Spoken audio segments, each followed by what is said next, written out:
신경정신과 의사인 브라이언 와이스 박사는 최면 치료 과정에서 전생을 체험한 뒤 증상이 호전되는 환자를 보면서 영적인 세계를 접하게 된다. 와이스 박사에 의하면 우리의 삶은 아무런 계획도 없이 그냥 우연히 생겨난 것이 아니라 성장의 다음 단계로 나아가기 위해 필요한 것들을 배우고 과거의 실수를 바로잡을 수 있도록 신중하게 설계된 하나의 기회이자 수업이다. 지구가 우리의 학교이고 인생이 우리의 수업이며 사랑이 이 학교의 핵심 교과목이라는 것이다. 오늘은 2000명 이상의 환자를 전생의 세계로 안내한 와이스 박사의 영적 깨달음을 담은 책 파워 오브 러브에 대해 이야기해보겠다.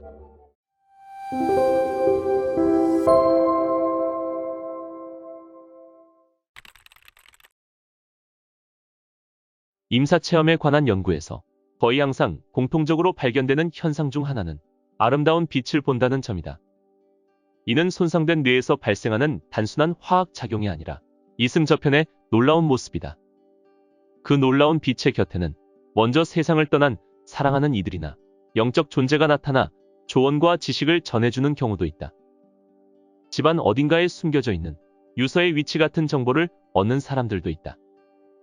임사체험을 전문적으로 연구한 레이먼드 무디 박사와 엘리자베스 퀴블러로스 박사 같은 연구자의 말에 따르면 육신을 떠난 직후 지난 삶을 점검하는 절차가 진행된다고 한다. 사후세계에 도착한 영혼은 다정한 영적 존재들이 다가와 지난 삶을 점검해 볼 수 있도록 도움을 준다. 지난 삶을 점검하는 과정도 나를 심판하거나 비판하려는 목적이 아니라 항상 사랑이 넘치는 분위기 속에서 진행된다고 한다.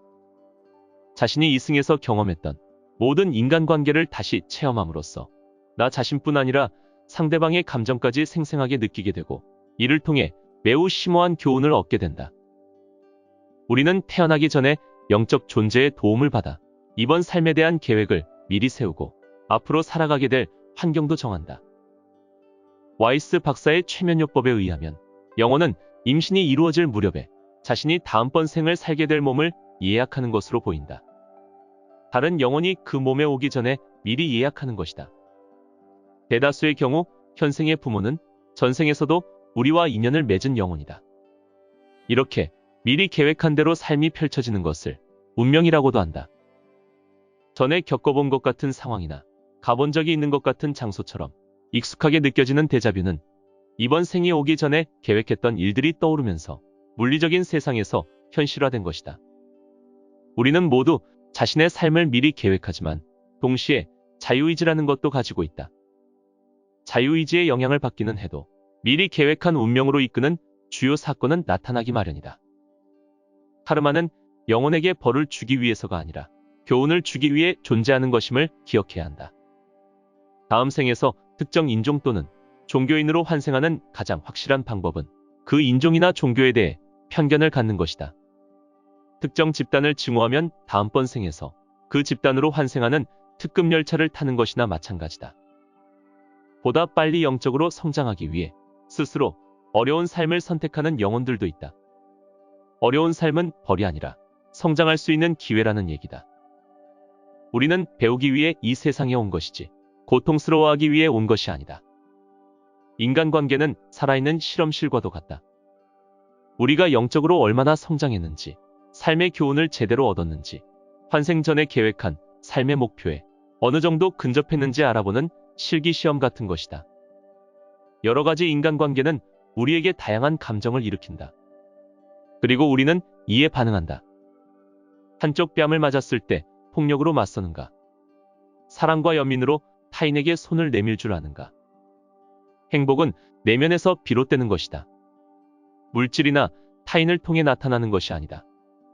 육신을 떠난 후 이승저편에서 다시 만나게 되는 것은 재물이 아니라 내가 사랑한 사람들이다. 인생에서 얻을 수 있는 가장 중요한 교훈 중 하나는 독립심과 자유의 중요성을 이해하는 것이다. 이는 집착, 결과, 타인의 기대로부터 벗어나는 것을 의미한다. 집착을 벗어던지면 자유를 얻게 된다. 물론 인간관계까지 모두 청산하라는 얘기는 아니다. 특정한 사람을 쫓아다니거나 물건에 집착하고 의존하는 습성을 버리라는 얘기다.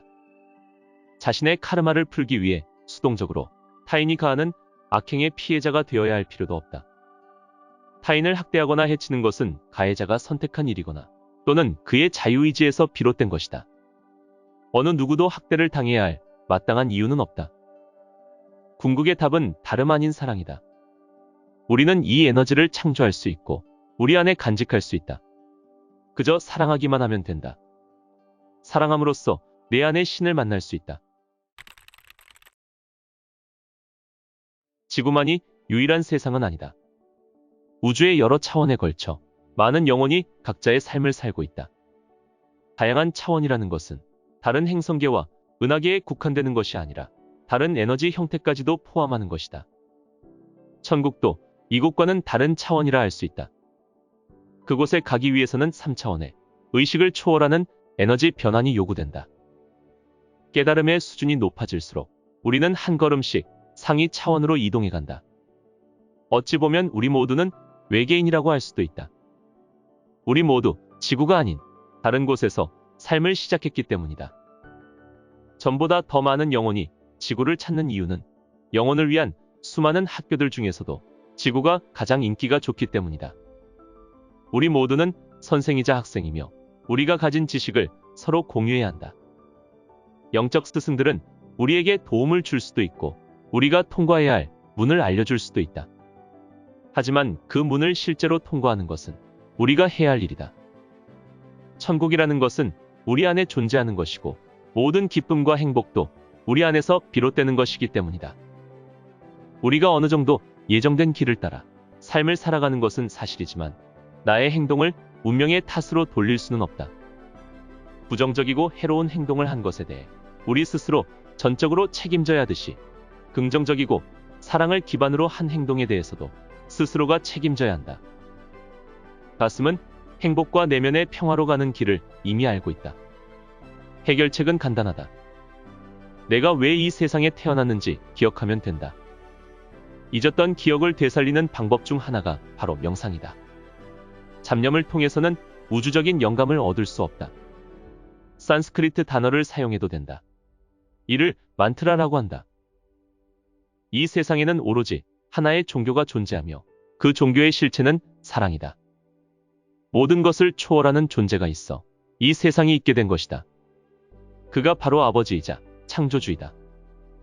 그는 자신의 생각뿐 아니라 자신의 본질로 온 우주를 가득 채우고 있다. 아인슈타인은 이런 말을 한 적이 있다. 인간은 비록 시간과 공간의 제약을 받기는 해도 우리가 우주라고 부르는 전체의 일부분이다.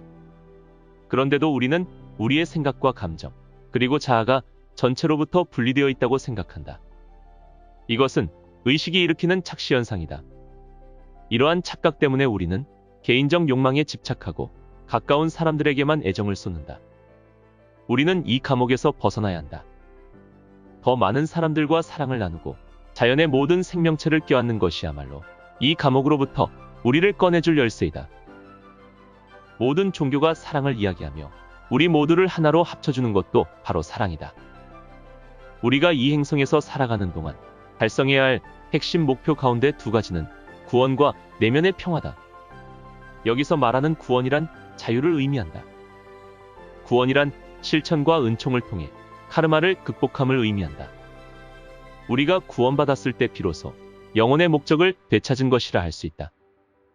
또한 여기서 말하는 구원은 종교적인 관점의 구원이 아니라 육신의 순환고리를 초월하여 깨달음과 해방을 맞이하는 과정을 의미한다.